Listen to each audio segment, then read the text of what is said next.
आज संध्याकाळी आम्हाला गावी निघायचं होतं आणि आमची काही म्हणजे काहीच तयारी नाही होती. हे डायरेक्ट ऑफिसला निघून गेले होते. मी माझी सकाळची कामं वगैरे आवरली. दुपारच्या वेळेला इथे विहांसाठी अंडी वगैरे उकडायला ठेवली आणि अंडी पटकन उकडावी आणि फुटू नये म्हणून मग मी त्याच्यामध्ये ना नेहमीच असं मीठ वगैरे टाकते आणि त्याच्यानंतर जे आहे ते कुकर लावलं.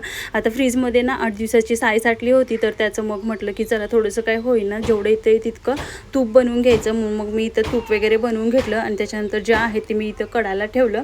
आता हे घरचं तूप असल्यामुळे ना म्हटलं की चला वेस्ट न करता आपण ते बनवूनच घेऊ. आणि त्याच्यानंतर जे आहे ते इथं विहांचं मस्ती वगैरे चालू होती. काल संध्याकाळी त्याचे थोडेसे हेअर कट करून आणलं होतं, कारण दरवेळेला जर त्याचे केस वाढलेले असतील आणि असंच आम्ही गावी गेलो ना की सगळेच ओरडतात. म्हणून हे ऑफिसवरून आले होते, तर चला म्हटलं थोडीशी शॉपिंग वगैरे करू, म्हणजे घरीच थोडंसं खाण्यापिण्याच्या गोष्टी घ्यायच्या होत्या.